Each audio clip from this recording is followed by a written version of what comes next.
We are always sitting under this tree, Kalpataru tree, always blessing us with whatever we want to manifest. So whatever we want to manifest, we have to make sure that the words, the right words are uttered in our inner space. Even if we have the desire, but just having the desire for that is not necessary, that's not enough. That is not enough. We need to create the right space so that we utter the right words inside and we don't allow any conflicting words in our inner space. Okay, so we have to ask these questions. Are we asking for the right things? First of all, are we asking for the right things? And are we asking for them in the right way?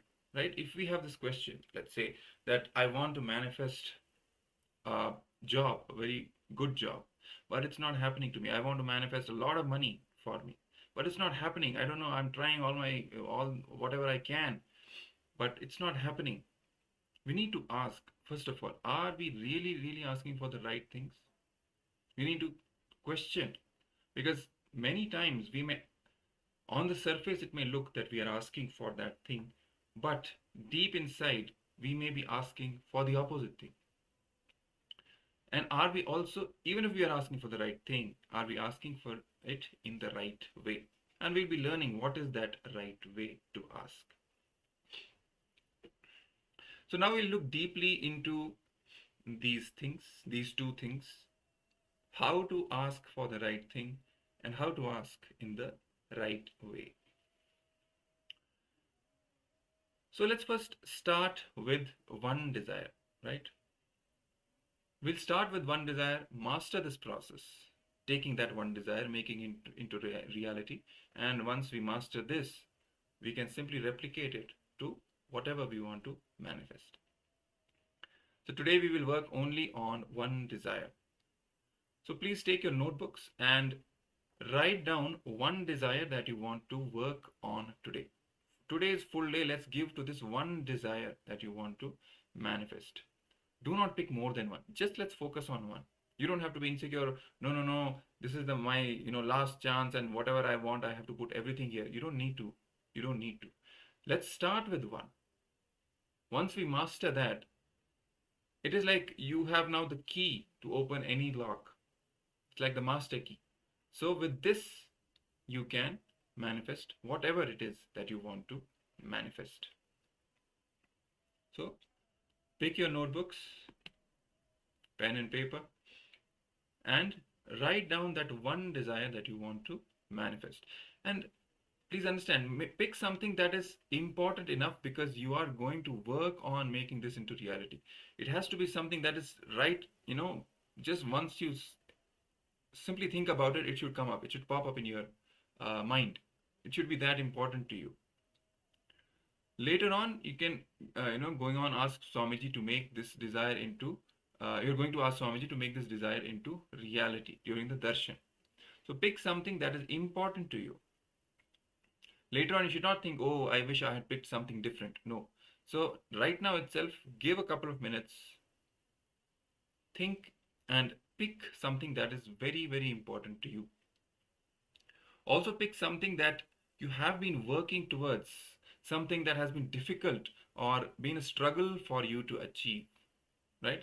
Something which you have been, for example, the example that I gave, right? Somebody wants to manifest wealth. They've been trying whatever they can, they've been doing, but they've still not been able to manifest. So that the desire and that, the eagerness that I have been, it's just not happening. I want to manifest it, and I've been trying to manifest it for some time.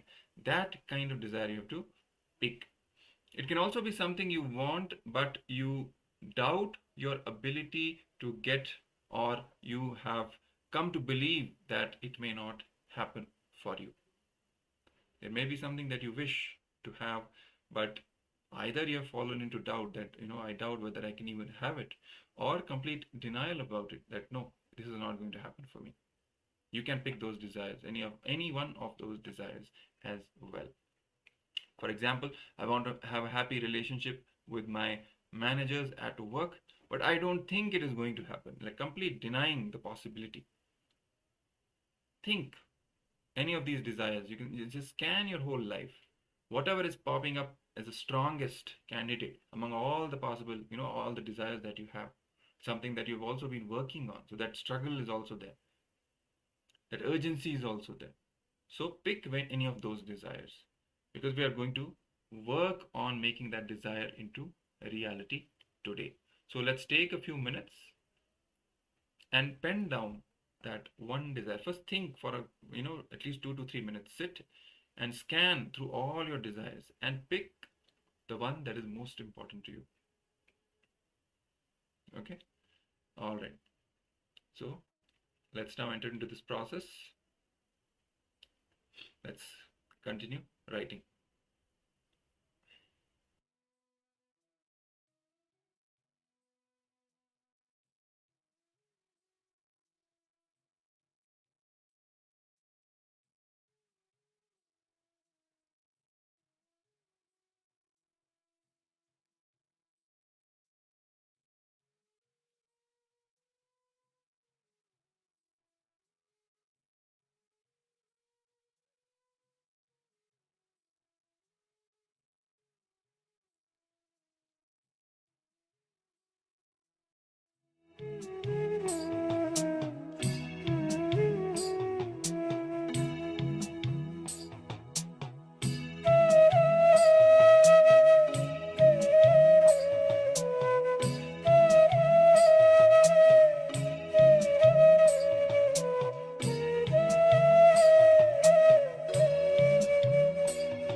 Yes. So hopefully you have all penned down that one desire that you wish to manifest today. Because today we are going to work on how to manifest this one desire for all of you, for each one of you. We'll be going through the entire process and then getting initiated from Swamiji himself, who will be blessing us to manifest this desire into reality. And then after that, what is the final step in manifesting after taking Swamiji's blessing? Okay, so if you have not completed yet, you can let us know, or you can continue while we move to the next segment. It's going to be the revelation by the Supreme Pontiff of Hinduism on this Kalpataru process and how to manifest the reality. So before that, we'll be having a short revelation on listening, on and how to really prepare ourselves to receive the right cognition, to receive the powerful cognition from Swamiji. Listening is important. Authentically listening to Swamiji is enough. We don't even have to sit and take notes or try to remember, nothing. Just if we put our authentic listening to whatever Swamiji is revealing, that is the way for us to receive the powerful cognitions. So we'll be having a short video on that as well, on what is listening, what is authentic listening, how to listen, and then after that we'll be continuing with the Kalpataru process. Okay, so let's all sit straight with our head, neck and spine in a straight line, ready to receive the powerful cognitions from the Supreme Pontiff of Hinduism.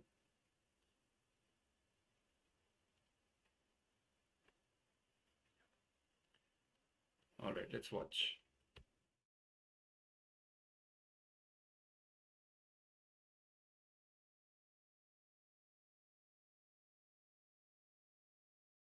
Please be very clear, there is a big difference between these three. Recollect, repeat, remember. The other two are intellectual. Remembrance is something big that you will remember the essence. What I said. You will be remembering me. You will be remembering my being, not a simple word. If you follow, if you live, if you memorize these words, they are not going to help you for long. Yes, they are more, they have to be forgotten, they will be forgotten. But if you remember, if you carry energy, if you carry me in your being, that will continuously, permanently transform your life. There is no need to remember that. Just allow, just sit in a relaxed way, as if you are chatting to your friend. Just participate, go on making some comments, listen with the life, listen with the life. Just if you love listen in that way, the right listening will happen. Identity working, there is no need that you should go and work out. It's not some project I am giving you to go and work out. It is some deep experiences I am sharing with you. If you know that that's why I help one. You have to practice that Vidama. If you know this clearly, do you realize that I have now got the truth. Now I will practice this for 10 days, then only I will come to the conclusion that if I test the fire, I will get burned. Then afterwards I will stop testing. Can you hear that? If the things are clear, you will be directly experiencing. Truth is there. Only when you listen from a direct person, you don't need any practice. That's enough. The Shravana is enough. Chandogya Upanishad beautifully is. The master is telling you to say, Svedagedu, Tattvamasi Svedagedu, Tattvamasi. Tattvamasi Svedagedu, Tattvamasi. 9 times it says Tattvamasi. You are that. The listening is enough. Yes, you got the experience. It can spiritually elevated. This attaining the spiritual experience just by listening. There is no need to undergo any practice. Listening is more than enough. The Shravana, the right Shravana, right listening will be more than enough. There is no need for anything else. That's not that you will not go and practice meditation. You will go and practice. you will not be forcing yourself to practice. Just it will be happening. Whatever you do is not worth doing. Whatever happens is only allow. Only allow it. If it happens in your life, then only it is allowed. It is what? It is working. If you have to do, it's not okay at all. So, just listen with the open heart, open being. I will crash your intellect. When you are crashed intellectually, you will fall into the abyss of the heart. I will there holding you. The energy with which I am delivering these words, the authenticity with which I am giving you these words, that energy will be holding you. That is more than enough. There is no need, there is no other extra preparations, there is no other extra hands are needed to work out these things. It is more than enough.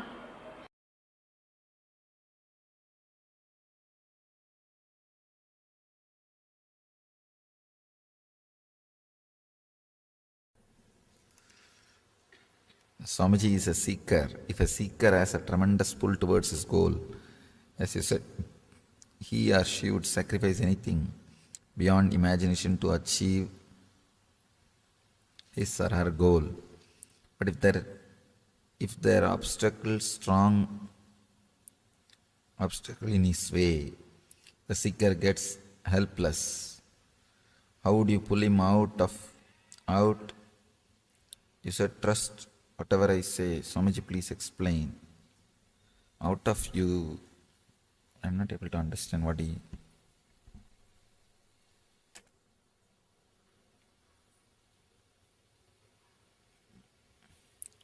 Manisha, what did you mean by this question? Seeker has a tremendous pull towards school. I think you are meaning some particular situation.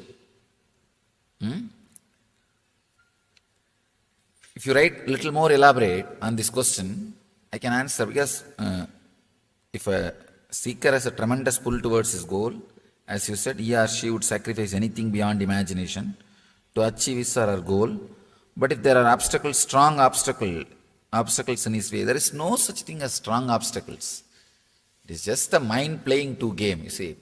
One time mind says this one, and other time mind says this one, and please be seated. People come and complain to me.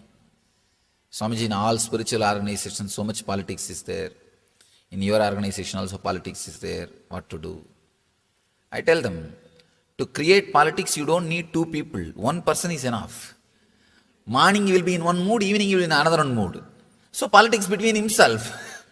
See, what he does morning, evening will be contradicting.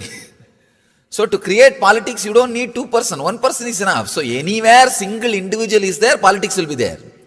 So already moon politics started. Already in moon politics has started. So understand, to do politics you don't need two person. It's the internal politics. So even this question is related to that only. Morning your mind says something is important in your life, and evening your mind says something else is important. That is what you call obstacles. There is no such thing as obstacles. There is no such thing as obstacles. It is your priority. That's all. And your emotional strength to fulfill your priority. Emotional readiness to live your priority. That's all is there. Otherwise there is no obstacle. Obstacle word is just... There are so many words, meaningless, but commonly given meaning because of our hypocrisy. Same with the gap between the efficiency and victory, achievement. There is no gap. Because of our hypocrisy, we don't want to believe we don't have efficiency. We know we have not achieved the result, but we don't want to believe we are responsible for it. So we always say, no, for my efficiency, for my skills, I should have been somewhere. God has punished me. All these are usual statements we use to hide our inefficiency. So these words like gap between the efficiency and success and these obstacles, all these words are just meaningless. How to know what our soul is searching for?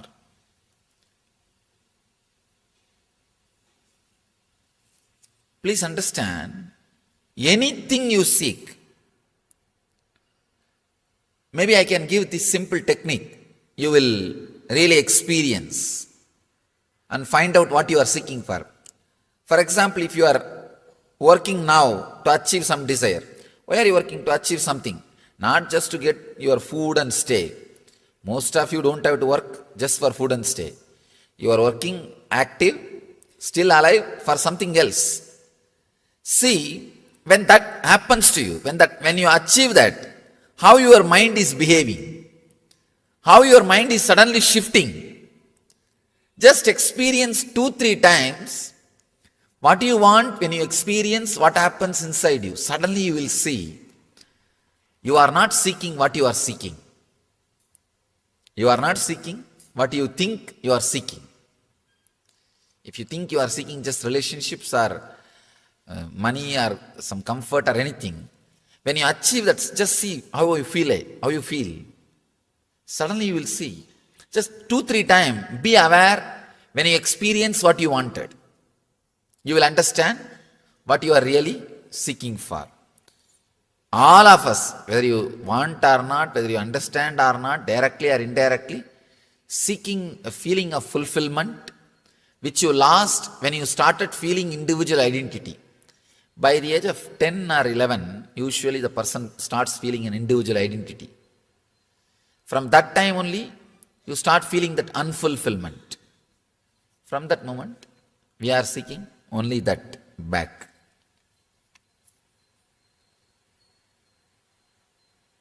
So many times I see the same kind of disturbing situations come in my life. Means you are carrying the blueprint of that.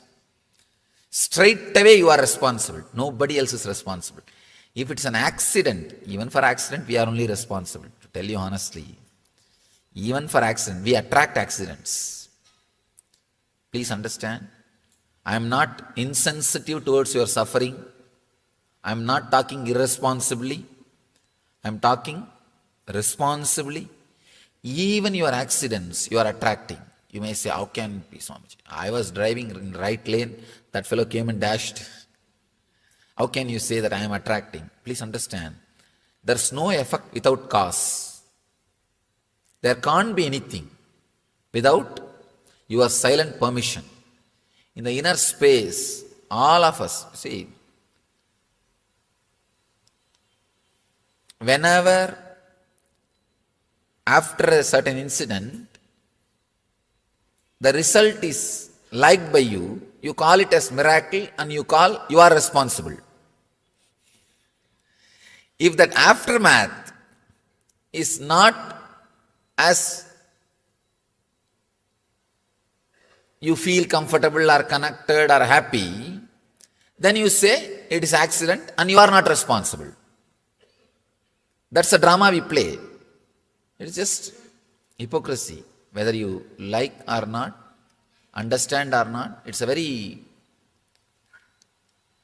deep but truth. Even your accidents, we attract.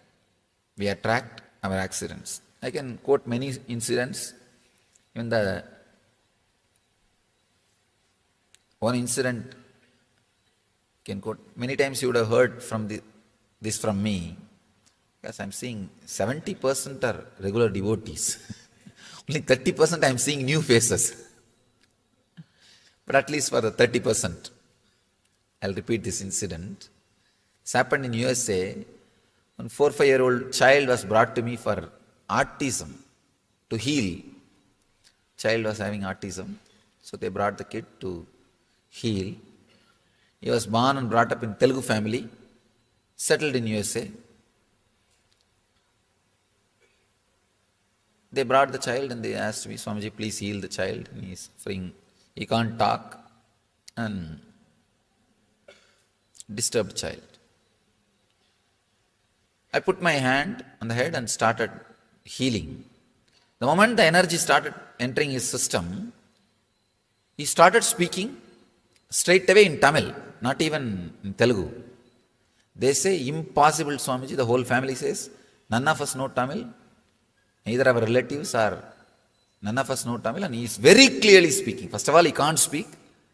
He's speaking in Tamil. He says, in singular he said, not even with respect, remove your hand. He told me in Tamil, Kaiye edra. In singular. I was shocked. I was really shocked. First thing, I was shocked because he was able to speak. Second thing, he's speaking a very clear, fluent Tamil. And in singular. I was shocked. I thought maybe he's possessed some spirit or ghost. Even then, usually spirits don't stand in front of an enlightened energy. I was completely taken aback and I asked, who is speaking? May I know? That guy said, don't you understand? I am the owner of this body. Don't think I am ghost or some spirit. I am owner of this body. I am speaking. Remove your hand. First remove the hand and then we will talk. He was very strong. I said, why? Don't you understand? I am healing you. Why do you want me to remove the hand? He says, I don't want to be healed. I want to live like this. I was shocked. I asked, why? What made you to take this decision? He says, I am tired of living a responsible routine life. Taking bath, going to college, going to office, and I am tired of this responsible life. There is nothing. So I decided one life I will enjoy without any responsibility. I want others to take care of me. People to attend me. I was shocked. Now see, really, after the IT invention, IT civilization, that's what I have to use, that is the word I have to use. After this IT revolution only, the artistic child have become more. Because people are tired of working 24 hours. What will you do?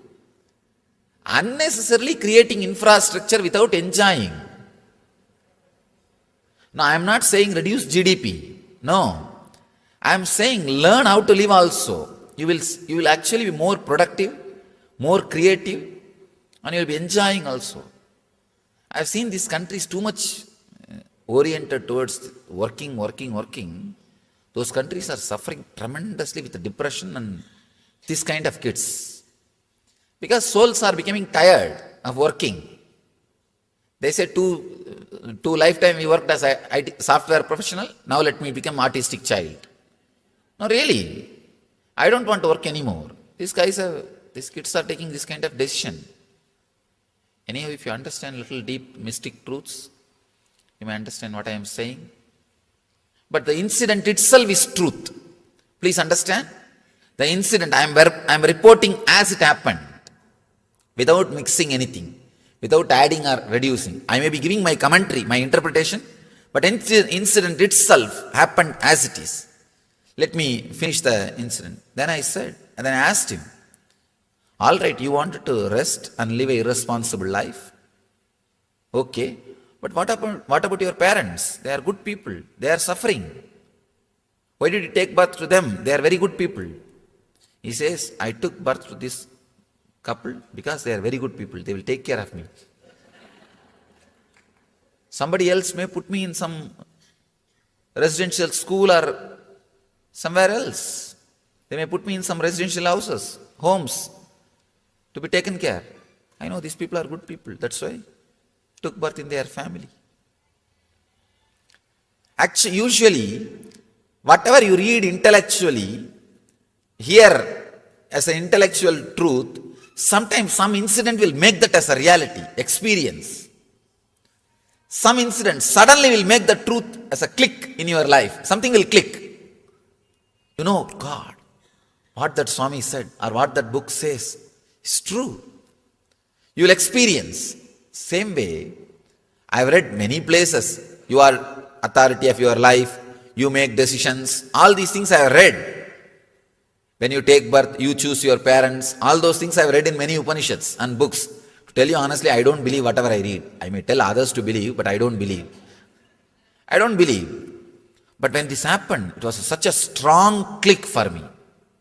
I know. Now I know. Experientially. Now whatever I am saying, you may not believe, but my experience, I have seen. When I remove the hand, again that fellow is dumb. He's not able to speak. Not only he is not speaking Tamil, he can't speak a single word.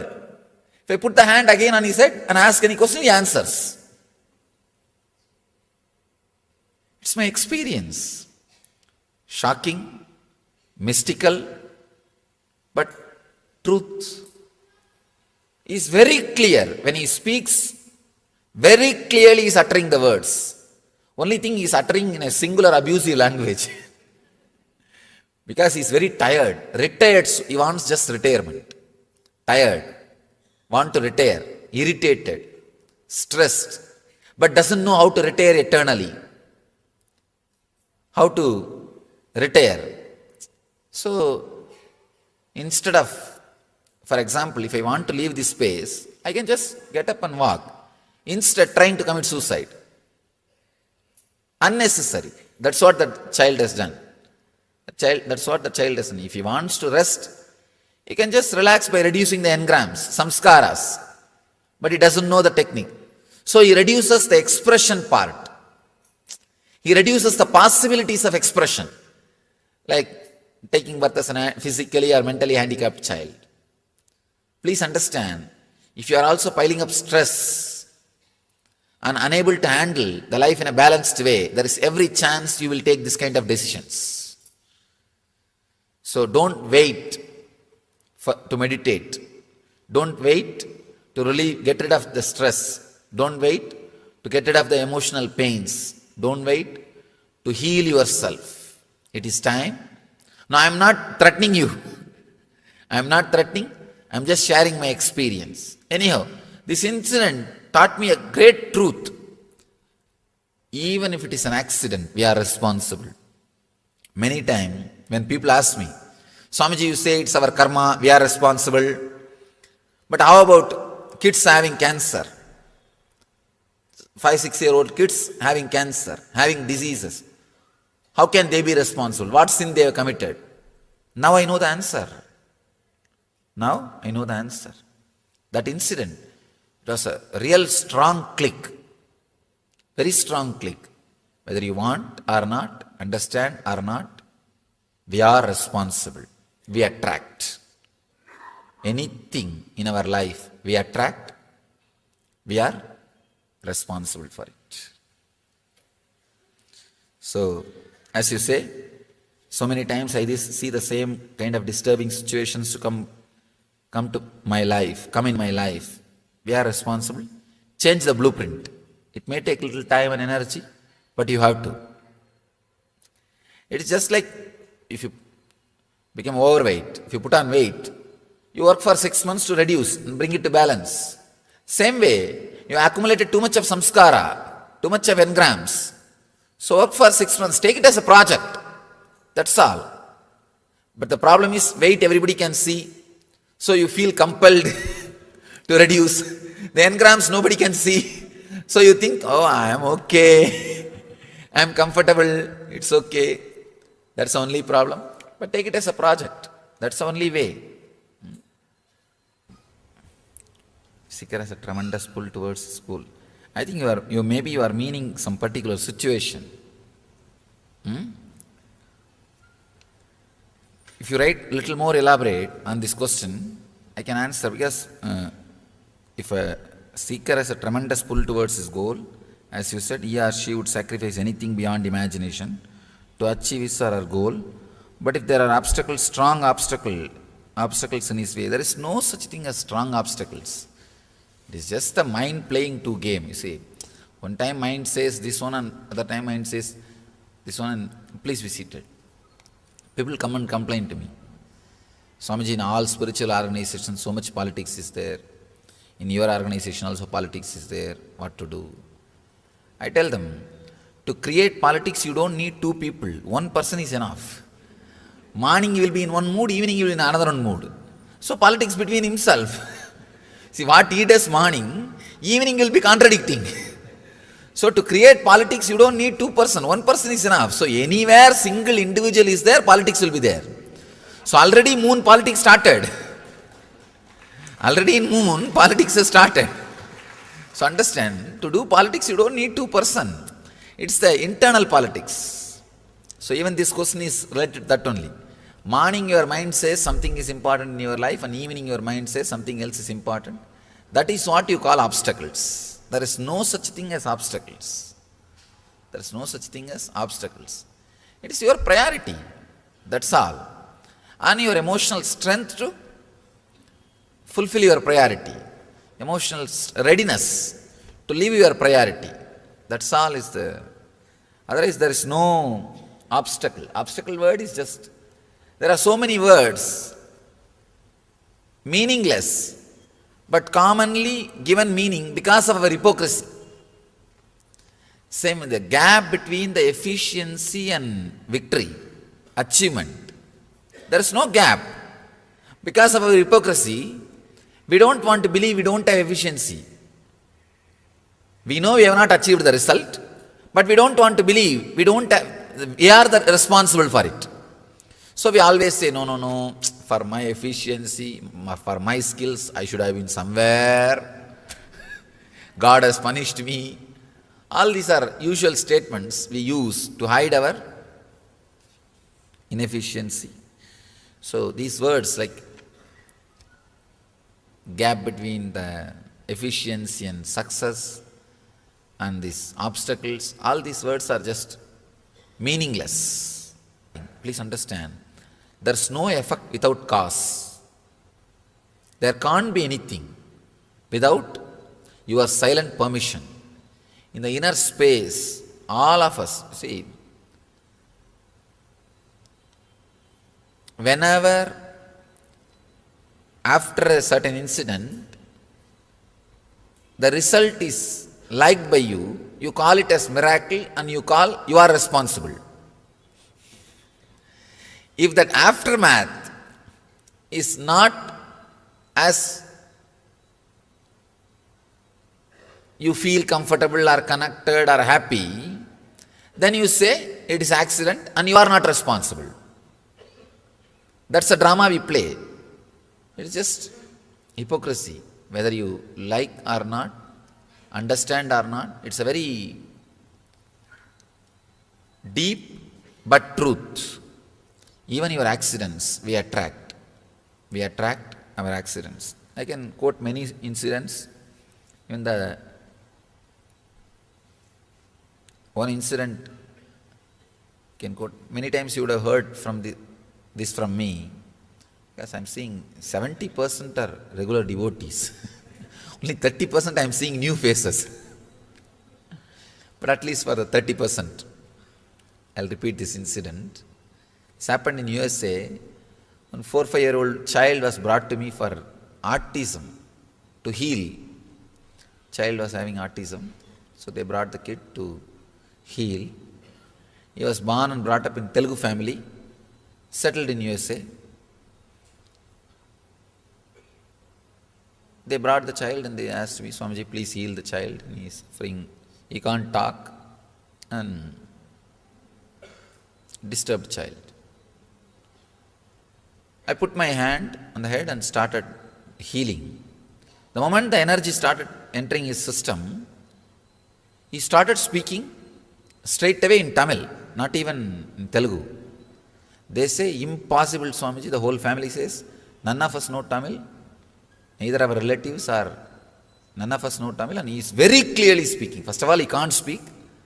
He is speaking in Tamil. He says, in singular he said, not even with respect, remove your hand. He told me in Tamil, Kaiye Edra, in singular. I was shocked. I was really shocked. First thing, I was shocked because he was able to speak. Second thing, he is speaking a very clear, fluent Tamil and in singular. I was shocked. I thought maybe he is possessed some spirit or ghost. Even then, usually spirits don't stand in front of an enlightened energy. I was completely taken aback and I asked, who is speaking? May I know? That guy said, don't you understand? I am the owner of this body. Don't think I am ghost or some spirit. I am owner of this body. I am speaking. Remove your hand. First remove the hand and then we will talk. He was very strong. I said, why? Don't you understand I am healing you? Why do you want me to remove the hand? He says, I don't want to be healed. I want to live like this. I was shocked. I asked, why? What made you to take this decision? He says, I am tired of living a responsible routine life.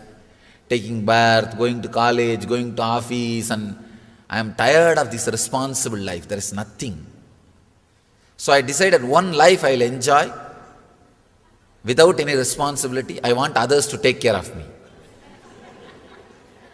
People to attend me. I was shocked. No, see, really, after the IT invention, IT civilization, that's what I have to use, that is the word I have to use. After this IT revolution only, the artistic child have become more. Because people are tired of working 24 hours. What will you do? Unnecessarily creating infrastructure without enjoying. Now, I am not saying reduce GDP. No. I am saying learn how to live also. You will actually be more productive, more creative, and you will be enjoying also. I have seen these countries too much oriented towards working. Those countries are suffering tremendously with depression and this kind of kids. Because souls are becoming tired of working. They say two lifetime we worked as a IT software professional, now let me become artistic child. No, really, I don't want to work anymore. These kids are taking this kind of decision. Anyhow, if you understand little deep mystic truths, you may understand what I am saying. But the incident itself is truth. Please understand. The incident I am reporting as it happened, without mixing anything, without adding or reducing. I may be giving my commentary, my interpretation, but incident itself happened as it is.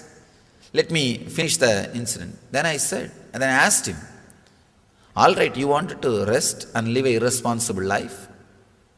Okay, but what about your parents? They are good people. They are suffering. Why did you take birth to them? They are very good people. He says, I took birth to this couple because they are very good people. They will take care of me.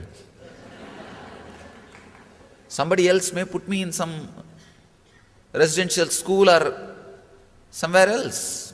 They may put me in some residential houses, homes, to be taken care. I know these people are good people. That's why I took birth in their family.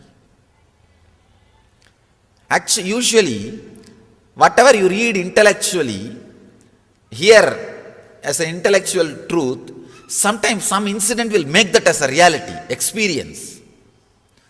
Some incident suddenly will make the truth as a click in your life. Something will click. You know, God, what that Swami said or what that book says is true. You will experience. Same way, I have read many places. You are authority of your life. You make decisions. All these things I have read. When you take birth, you choose your parents. All those things I have read in many Upanishads and books. To tell you honestly, I don't believe whatever I read. I may tell others to believe, but I don't believe.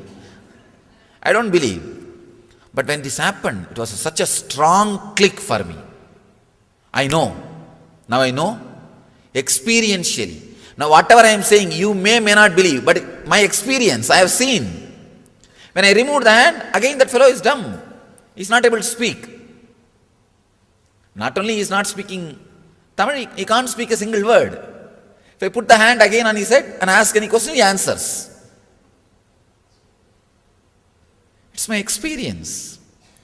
Shocking, mystical, but truth is very clear. When he speaks, very clearly he is uttering the words.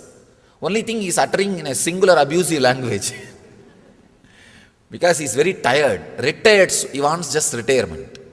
Tired, want to retire, irritated, stressed, but doesn't know how to retire eternally. How to retire. So, instead of, for example, if I want to leave this space, I can just get up and walk. Instead, trying to commit suicide. Unnecessary. That's what the child has done. That's what the child has done. If he wants to rest, He can just relax by reducing the engrams, samskaras, but he doesn't know the technique. So he reduces the expression part. He reduces the possibilities of expression, like taking birth as a physically or mentally handicapped child. Please understand, if you are also piling up stress and unable to handle the life in a balanced way, there is every chance you will take this kind of decisions. So don't wait to meditate. Don't wait to get rid of the stress. Don't wait to get rid of the emotional pains. Don't wait to heal yourself. It is time. Now I am not threatening you. I am not threatening. I am just sharing my experience. Anyhow, this incident taught me a great truth. Even if it is an accident, we are responsible. Many times when people ask me, Swamiji, you say it's our karma, we are responsible. But how about kids having cancer? 5-6-year-old kids having cancer, having diseases. How can they be responsible? What sin they have committed? Now I know the answer. Now I know the answer. That incident, it was a real strong click. Very strong click. Whether you want or not, understand or not, we are responsible. We attract. Anything in our life we attract, we are responsible for it. So, as you say, so many times I see the same kind of disturbing situations to come in my life. We are responsible. Change the blueprint. It may take little time and energy, but you have to. It is just like if you become overweight, if you put on weight, you work for 6 months to reduce and bring it to balance. Same way, you accumulated too much of samskara, too much of engrams. So work for 6 months, take it as a project. That's all. But the problem is weight everybody can see. So you feel compelled to reduce. The engrams nobody can see. So you think, oh, I am okay. I am comfortable. It's okay. That's the only problem. But take it as a project. That's the only way.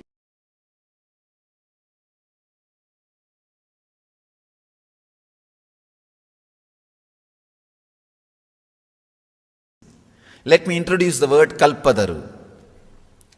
In Sanskrit, the literal translation, literal meaning, the Kalpadaru word is Sanskrit word. Literal meaning is fulfilling your wishes, the tree which fulfills your wishes. Kalpataru means, kalpa means whatever you can visualize. Taru means the tree which fulfills it. Please understand. Fulfilling does not mean giving. There is a subtle difference. Many times, giving does not gives you fulfillment. If your desire is given, what you asked is given, the fulfillment doesn't happen. What for you asked, if that is provided, only then fulfillment happens. There is a subtle difference between what you ask and what for you ask. Many times, we achieve what we ask, but what for we ask is never achieved. I have seen people going through the depression of success. They achieve what they want, house, car, bank balance, relationship. They achieve all that.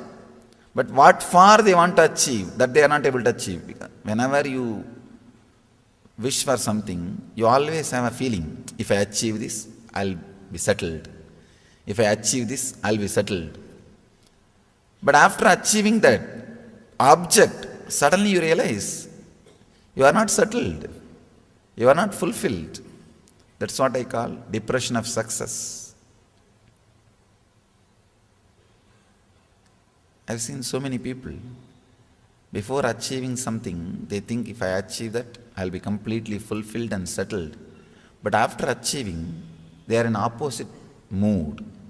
Completely opposite mood, you can see. Kalpadaru means which can fulfill your visualizations. Sometimes it may give what you want. Sometimes it may take you beyond what you want. Fulfillment. In each one of us, that energy, the fulfillment is there.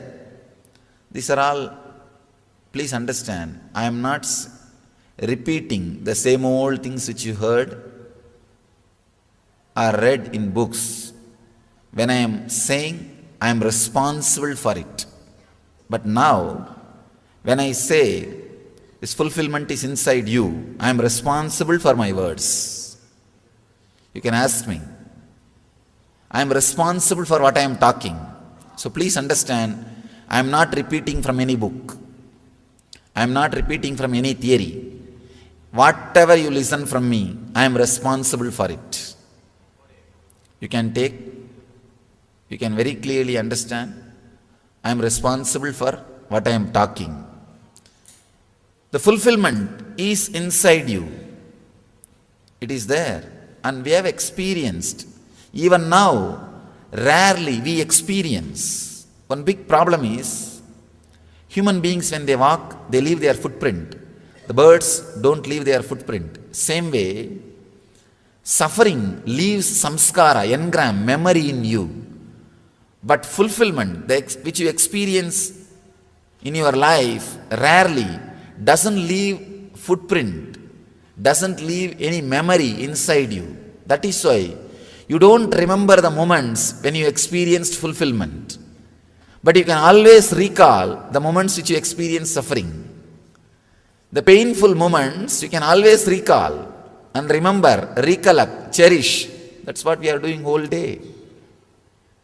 Whole day we are doing that only. Constantly we bring our past back. Actually, if you have any problem directly, any pain, suffering, we are very comfortable with the present moment. We think, oh, life is going as it should be. If nothing is there, if everything goes well, we feel empty and lonely. First thing, oh, if everything is going smooth today, tomorrow it is going to be a very bad day. That is our mind. Then, even if that is not satisfying, we bring all the old memories. See what happened to me a few days before. That shouldn't have happened. This shouldn't have happened. We cherish. In a way, we are habituated to cherish suffering. We are habituated to cherish pains. We are trained. We are enjoying. If they are not there, we are missing something. We feel lonely. They become our company. Fulfillment does not leave imprint, does not leave engram in us. It is a gap. First truth, whatever you may seek, you are behind fulfillment, directly or indirectly. Second thing, this is an important truth. Through objects, the fulfillment is never achieved. This is the second truth. All of you know. I don't need to give any explanation or any examples. All your lives are living examples for this truth. Just through objects, fulfillment is never achieved. If just through objects fulfillment is achieved, then in the whole world at least few should have achieved. There are so many people who achieved the status through money, whatever can be bought, they have. They can have. Either they have or they can have. Through money, whatever can be achieved, either they have or they can have. At least that kind of people should have achieved fulfillment. It's not there. Means, just through objects, fulfillment is not achieved. That is, you are a living example for that truth. Almost everyone is living example for that truth. I want to share my experience, the third truth. When you travel towards fulfillment directly, when you seek fulfillment directly, please understand, it may look little illogical, but I am sharing the straight truth, my experience with you. When you seek the fulfillment directly, suddenly the energy which is overflowing in you all the objects which you are seeking starts traveling towards you. That is what I say. That's why I say bliss attracts fortune. The tremendous energy overflowing in you, suddenly all the objects towards which you are traveling starts traveling towards you. You start attracting different energy towards your life. See, usually if you are depressed, if you are filled with sympathy, self-pity, suddenly you will see you will be attracting the people who are abusing you, who are disturbing you, disrespecting you. You will be attracting situations, everything very abusive, very disrespectful. You are carrying the blueprint of your life. Whatever blueprint you carry, you reproduce it, you expand it and express it in the outer world. If the blueprint changes, if you are different, if your quality of awareness differs, your whole life has to change. Anyhow, today we'll internalize these truths experientially by meditating. Seeking completely changes your consciousness. When you start seeking, yoga and kshema happens to you. In Gita, Krishna says, Yoga kshemam vahamyaham. That is what he means. When the energy travel, the direction of your energies travel, when it changes, yoga and kshema starts happening in you. Yoga means achieving all the objects which you are seeking. Kshema means staying with them. Are those objects staying with you? Both starts happening inside you when the seeking happens. That is what Krishna means. Yoga kshemam vahamyaham sarvadharman parityajya mam yega saranam vracha aham tva sarvabhavepyo moksha ikshayami masuchaha. He says in the 18th chapter. When you drop all the way of living and completely surrender and relax, you will see you are completely liberated. Ordinarily it looks too egoistic. How can a man who walked on the earth can liberate? Of course, now you won't feel hurt because he's not in the physical body. But if somebody who's in the physical body says, this is too much. Anyhow, another one sloka says, Ananyas chintayanto mamyechana pariyuvasade desham nityavayuktanam yogakshemam vahamyaham. Understand, when I repeat these two statements, I am responsible for it. I may be repeating, but I am responsible for both statements. When he says, Ananyas chintayanto mamyechana pariyuvasade desham nityavayuktanam yogakshemam vahamyaham, by relaxing from everything else, if you are centered on me, when he says Krishna on me, it's not just 6-foot form, seeking. A deep seeking of higher consciousness. When you turn towards higher consciousness, the seeking, yogakshemam vahamyaham, he says, your needs, fulfillment is taken care by me. Please understand, it's truth. I have seen this truth, not only in my life, thousands and thousands of my devotees and disciples' life who are seekers.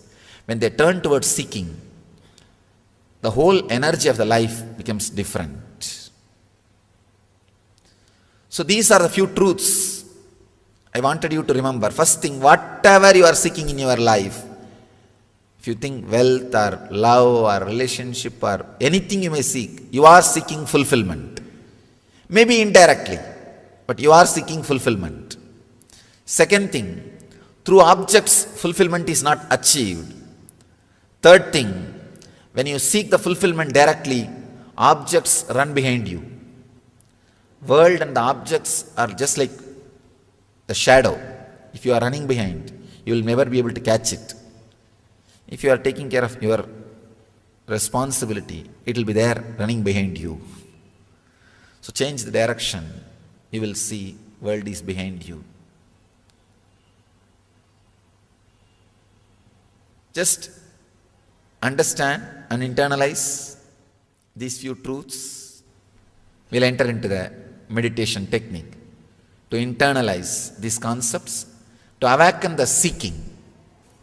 Please understand, anything you seek, maybe I can give this simple technique, you will really experience and find out what you are seeking for. For example, if you are working now to achieve some desire, why are you working? To achieve something, not just to get your food and stay. Most of you don't have to work just for food and stay. You are working active, still alive for something else. See, when that happens to you, when you achieve that, how your mind is behaving, how your mind is suddenly shifting. Just experience 2-3 times what you want. When you experience what happens inside you, suddenly you will see you are not seeking what you are seeking. You are not seeking what you think you are seeking. If you think you are seeking just relationships or money or some comfort or anything, when you achieve that, just see how you feel. Suddenly you will see. Just 2-3 times, be aware when you experience what you wanted. You will understand what you are really seeking for. All of us, whether you want or not, whether you understand or not, directly or indirectly, seeking a feeling of fulfillment, which you lost when you started feeling individual identity.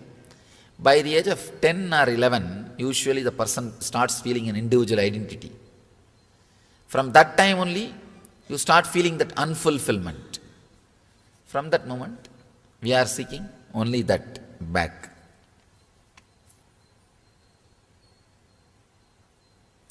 So many times I see the same kind of disturbing situations come in my life. Means you are carrying the blueprint of that. Straight away you are responsible. Nobody else is responsible. If it's an accident, even for accident we are only responsible. To tell you honestly, even for accident, we attract accidents. Please understand, I am not insensitive towards your suffering. I am not talking irresponsibly. I am talking responsibly. Even your accidents you are attracting. You may say, how can it be, Swamiji? I was driving in right lane, that fellow came and dashed. How can you say that I am attracting?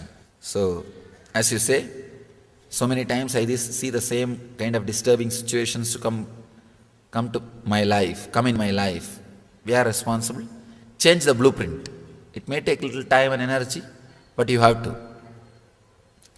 It is just like if you become overweight, if you put on weight, you work for 6 months to reduce and bring it to balance. Same way, you accumulated too much of samskara, too much of engrams. So work for 6 months, take it as a project. That's all. But the problem is, weight everybody can see, so you feel compelled to reduce. The engrams nobody can see, so you think, oh, I am okay, I am comfortable, it's okay. That's the only problem. But take it as a project. That's the only way.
I bless you all. Let you all open all your 3 eyes and manifest the powers of Mahasada Om Nithyananda Paramashivoham. Om Nithyananda Paramashivoham. Om Nithyananda Paramashivoham. Om Nithyananda Paramashivoham. Om Nithyananda Paramashivoham. Om Nithyananda Paramashivoham. Om Nithyananda. Yes.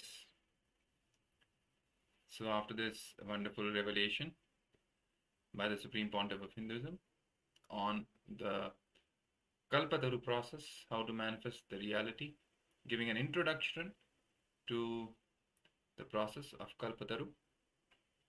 So let's now actually delve into the process itself. We'll be explaining step by step what the process really is, what are the various steps involved in the process, so you get a glimpse of what we're going to do, and after that we're actually going to go through these steps, completion processes, on how to really manifest the desire. But before that, we'll try to explain the entire process in a nutshell, so you get a glimpse of what is it that we're going to do. Yes, so let us first look at the first step, which is creating the space. So the importance of creating the space in this first step in the Kalpataru process is creating the space for what you want. By space, we mean bringing your future possibility into the present moment. A space is created by strongly visualizing that what you desire has already become a reality. So imagine what you want is already present. So let us take a moment, and for that desire that we wanted, we will be creating the space. So for that same desire that we decided to work with today, we will be creating the space. So creating the space is like making a balloon, which is the visualization. So blowing up the balloon is the visualization. Infusing air into it is the second part. So first of all, creating the balloon itself, just the balloon, the rubber balloon itself, creating that is creating the space. Infusing air into the balloon is the second part, which is like infusing the energy for the reality to manifest. So if you are creating a space for health, for example, just see it as already a reality. You are already healthy. You are living healthily. This is the creation of space for health. Your inner space is equivalent to your womb. The way a child can grow inside a womb, inside the mother, in the same way you can grow whatever you want in your inner space, and it can be made into reality. It can really be delivered. Yes. So this is the first step, how to create the space. Whatever we want to manifest, we create the space as if it has already happened. See, this is a very subtle but important part here. We don't create a space for the thing to manifest in the future. That is not what we are going to do. Whatever we want to manifest, we create the space as if it has already manifested. That is the visualization. That is the balloon which we are creating here. We want health, we create the visualization that we are already living in a healthy way. We have already become healthy. We want wealth, we create the space for it as if it has already happened. We have already become rich. We have already manifested wealth and abundance in our life. Now, once that first step is done, next is eliminating the self-doubt, self-hatred, self-denial, that is SDHD, as Swamiji puts it, in that space. So what really happens is, naturally your mind will not accept that space that you have just created, right? It will say, no, I have knee pain, I can't even sit, I have back pain, right? let's say the example here is if you want to manifest health, let's say, right? No disease, nothing. So you create the space for it. But what will happen? What will happen when you create the space as if you've already become healthy? Your mind will start questioning. It'll start throwing tantrum. It'll say, oh, no, how can you say that I've become healthy already? I've got knee pain, I've got back pain. See how many, how many aches I have. And see, I'm coughing, I'm sneezing, I have headache. All my, spare parts are functioning on their own. How can I be healthy? Your mind will question all of this. It will just throw all sorts of doubts and questions at you once you start creating the space in the first step. So when you create a space complete with all the doubts that happen in you, including the doubt whether you can create the space, the doubt whether the space will really become real, complete with all that. And this is important. Do not fight with the space created.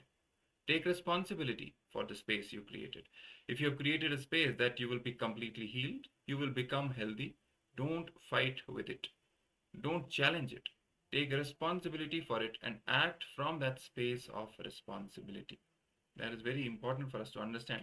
Once our mind starts throwing questions and doubts at us, once it starts throwing these incompletions, it is called incompletion, right? All these patterns, negative patterns that we have inside us from our past experiences, which are not allowing us to live our present or live in our present moment with restful awareness, they are all called as incompletions. So all these doubts, for example, which our mind is throwing, they're also incompletions. These pains that, oh, I have been sick for so long. How can you say suddenly that I've already become sick? How is it possible? So all these doubts are incompletions. So for us, what needs to be done in this step is, once the space has been created and once the mind starts throwing all these self-doubt, self-hatred, self-denial. Let me also explain in brief what is this self-doubt, self-hatred, self-denial case, because it's a new term you might not have come across till now. So let's take an example. For example, let's continue with this itself. Suppose there's a person who has not been well for most part of his life, and suddenly now he hears this truth that you can manifest whatever you want, you can be completely healthy. All we have to do is follow this process, Kalpataru process. Okay, he starts with the first step, creating the space, right? Creates the space. Okay, I have no diseases whatsoever. I'm completely healthy. I'm already living a healthy life. Let me create that space. Now that the person has created the space, naturally his mind will suddenly start throwing all these doubts and questions at him, right? How can you say it is possible, suddenly for me to be healthy? Look, for all this while I've been not well. I've tried everything. I doubt whether it is possible at all.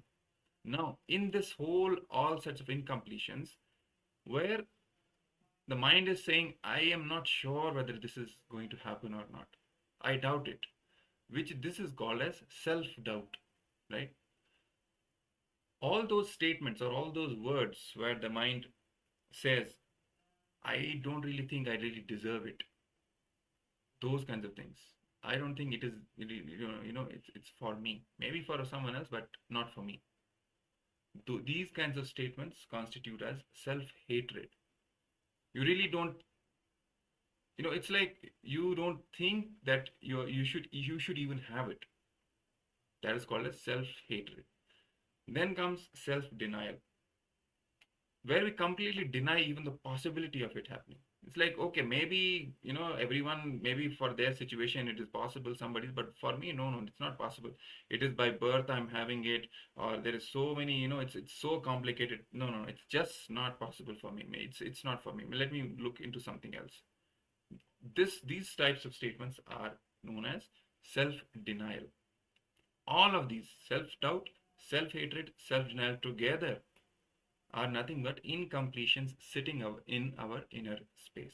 And all of them are coming from the past experiences, right? Past pains, past incompletions, whatever experiences we might have had in our life, where we tried to manifest but didn't succeed, right? Or past pains, whatever sufferings we have had in our life, all of them accumulate at this time and start throwing all this at us when we are trying to create this space. Now, what is important for us here to do is not to fight our mind when our mind is throwing this SDHD at us. Not to challenge it, not to fight with it. Don't become powerless. Once we have created the space, take responsibility. Take responsibility. Own it. And then move from that space of responsibility and start completing with all these self-doubt, self-hatred, self-denial, one by one. This process is known as completion. Individually, these patterns, the negative patterns from the past, are known as incompletions. Once we complete with them, they stop having their negative impact on us. They stop influencing our future. In fact, even our present. Okay, so we'll be learning how this completion process really works. How do we complete these incompletions, this SDHD? How do we remove any sort of powerlessness inside us which is associated with all these self-doubt? Basically saying that how can I continue creating this space and manifest my reality without being influenced or impacted by my self-doubt, self-hatred and self-denial.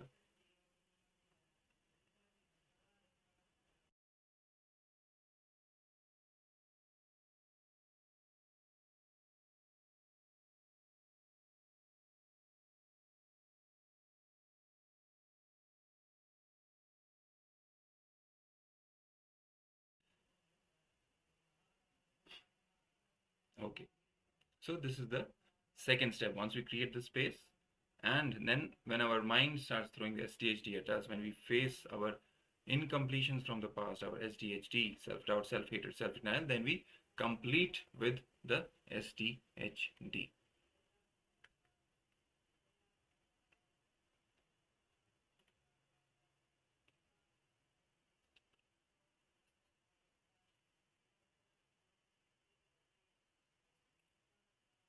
Yes. So you letting your possibility to happen to you, you trusting your possibility without self-doubt, you responding to your possibility without self-doubt is Kundalini energy. So without getting influenced by any self-doubt, you taking responsibility and having trust in your possibility, in the possibility that you're going to manifest the reality. The reality, the manifestation will happen. Responding based on this cognition is Kundalini energy. When the impossibilities come up, see what pattern is it. Is it self-doubt? Is it self-hatred or self-denial? Find out when this kind of pattern started in you. Now this is the part where we learn how to do this completion process. See and find out when this kind of pattern started in you. Any of these patterns, self-doubt, self-hatred, self-denial. Then constantly, this pattern of constantly doubting you and making you believe impossibility. Now, decide to relive and complete it and drop it. That's how we complete that particular pattern. We find out the incident in our life, in our past, when that pattern started, when we started having this doubt on our possibility. In this example, let's say that person in one of his early years of his childhood, he got this belief somewhere that it is not possible for him to heal completely because of whatever reason, because some doctor might have told him, no, this is in birth, by birth you have this condition, it cannot be cured completely. Maybe you can just manage your life, but you cannot cure it. That word has stuck with that person and has created a self-denial, let's say.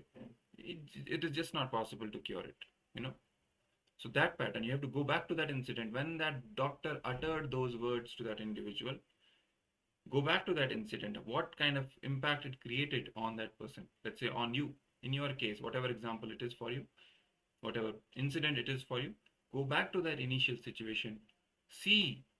Go back to that person who you were at that time, become that person and relive that incident, relive that moment completely, emotionally.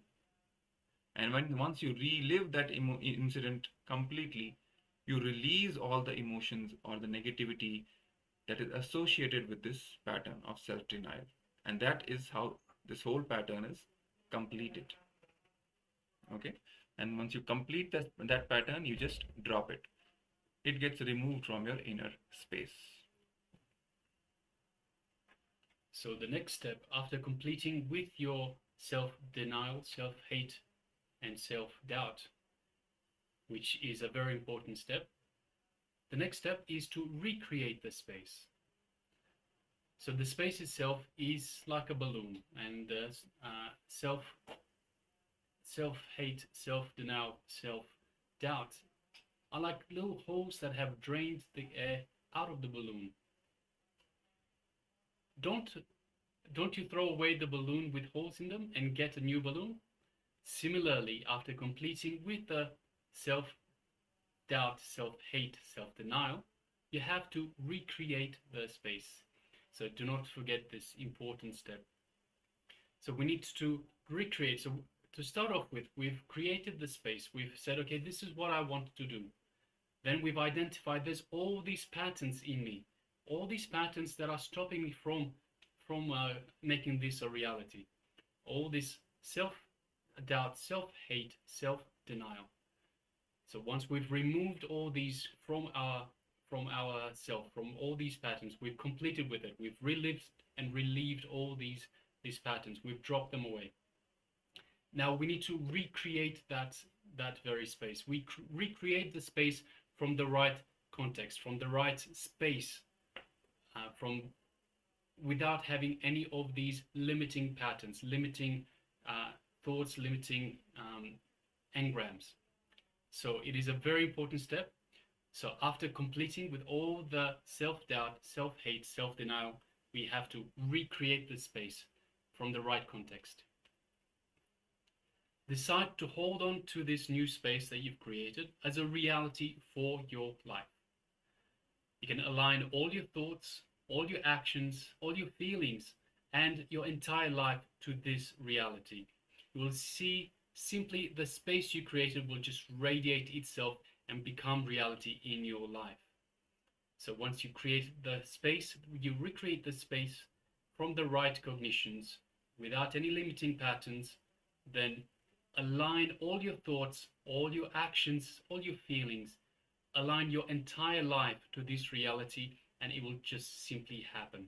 It will simply radiate, and it will simply become a reality of your life.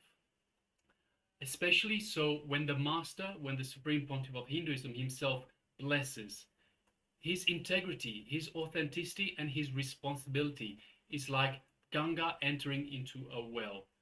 So if you have a small, just to give a small example, if you have a small dirty well, you can doubt if you can be complete. But when Ganga enters into your well, it is cleaned inside out. It is cleaned in all directions.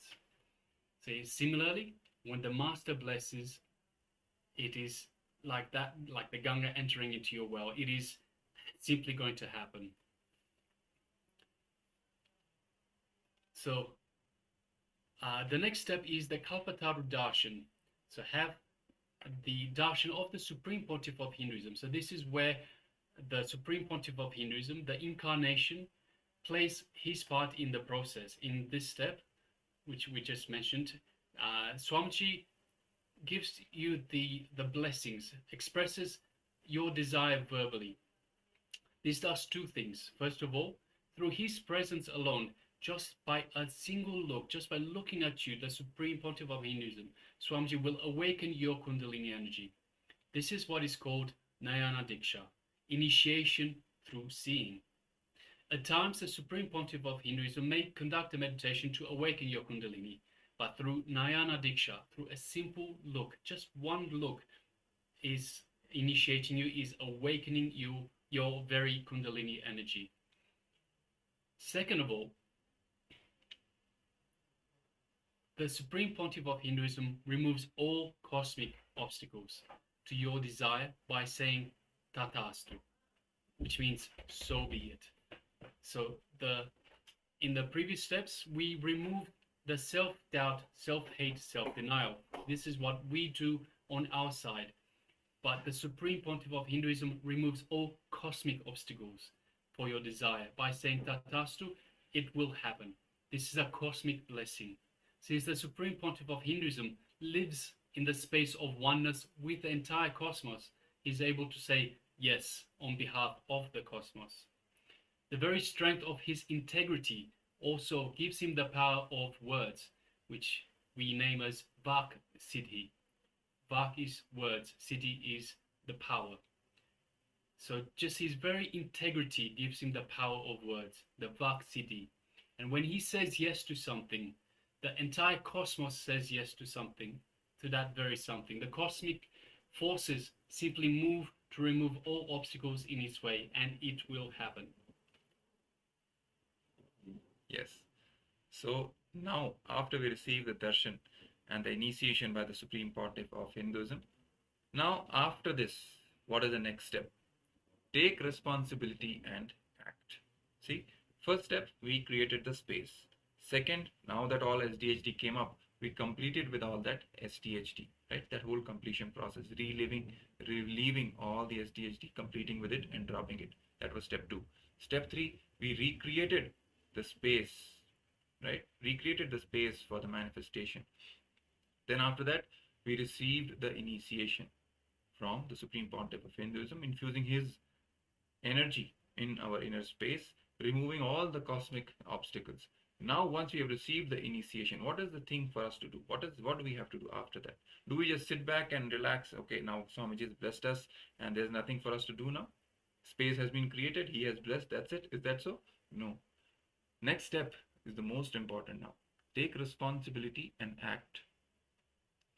So from the space of possibility that has been created, along with the Kundalini energy that was released by the Supreme Pontiff of Hinduism, now take responsibility for your desire and act. Action is what is important. With integrity, authenticity, and responsibility, align your thoughts, words, and actions to this new reality you have created the space for. So let's say I have created the space for richness, for wealth, for abundance.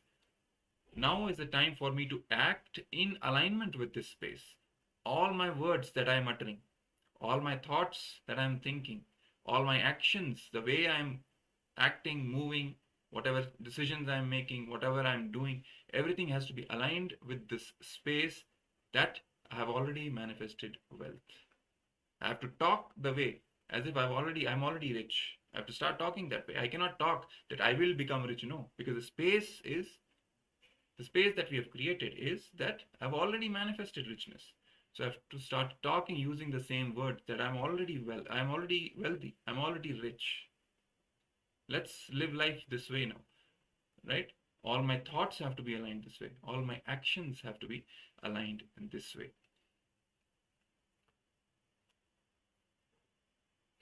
So Swamiji beautifully says in terms of water only becomes steam at 100 degrees. If you have even 99.9 degrees, it is still only water. It doesn't turn into steam until that 100 degrees is reached. So similarly, you can do the first 4 steps, but if you don't take responsibility and if you don't act from that very space of responsibility, then it is all for nothing. It is not enough. See, people often think that asking Swamiji for blessings is enough. They don't have to do anything else. Others think that it is enough for them to complete with that self-doubt, self-hate, self-denial, but they don't need to do anything after that. If you stop there, it's not enough. It is not enough. Nothing will come of it. So yes, you will have removed the self-doubt, self-hate, self-denial, but there's nothing after that. So your desire still will not have come through. So you have to do every step, including this very last one. Take responsibility and act from that very space of responsibility. Yes, and it's important to do both. Take responsibility and act from the space of responsibility. Often people think that, asking Swamiji, as Maharaj has put it, for blessing, that is enough. But they don't have, and they feel that they don't have to do anything, right? And they just sit and relax and Swamiji will do everything. Of course Swamiji will do, but the manifestation, the way it will happen is along with our involvement, right? So, and many times we think that it is enough, for us to complete with SDHD, but we do not need, and we do not need to do anything else. But we should not stop there, right? All the steps have to be finished. And in the end, after receiving Swamiji's blessing, taking responsibility for whatever desire. Let's say today we have all penned down that one desire that we all are going to manifest, right? So we'll be creating the space for, as if we have already manifested the desire. Next, then we will be completing with all the SDHD and recreating the space for that desire to manifest, then taking Swamiji's blessings during the darshan, his initiation, and after that taking responsibility and then acting from that space of responsibility for manifesting our reality. So this is the whole Kalpataru process. So we've explained it to you in more like a bird's eye view. Now we are going to actually do the completion process, creating the space, going through step by step, and eventually we'll be having the darshan of Swamiji, who will be initiating us into the Kalpataru process. Okay. All right. Now we're going to take a very short break, and a new set of acharyas will be joining you in just a couple of moments. So thank you very much. We'll see you shortly. Yes, Nithyanandam. Nithyanandam.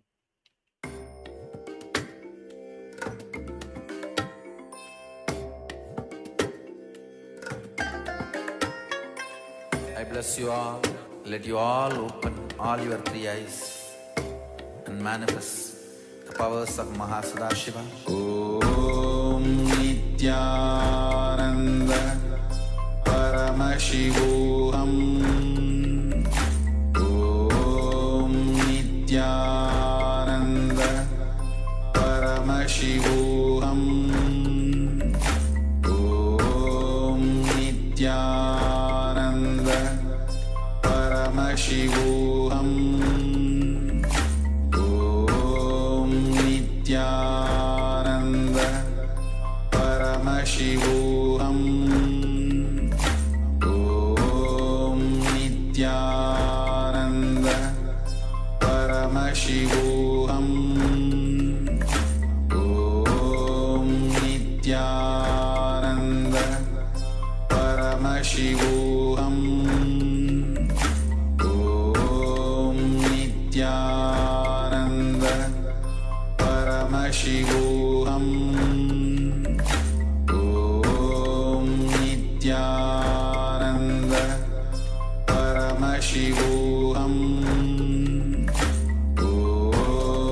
Nithyananda Paramashivoham. Om Nithyananda Paramashivoham. Om Nithyananda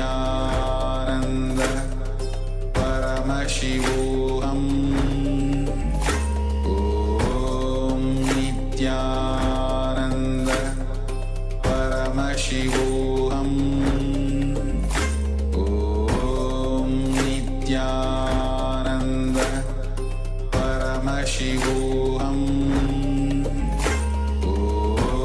Om Nithyananda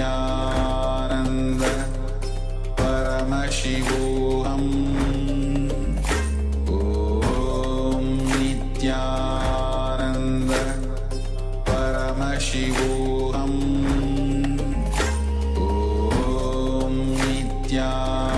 Om Nithyananda Paramashivoham.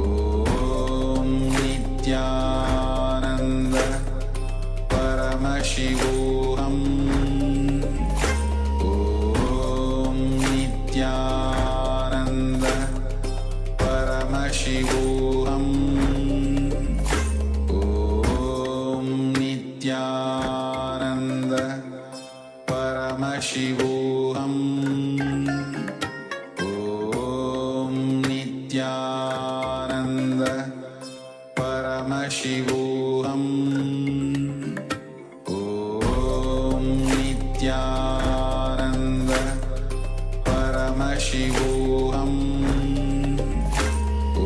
Om Nithyananda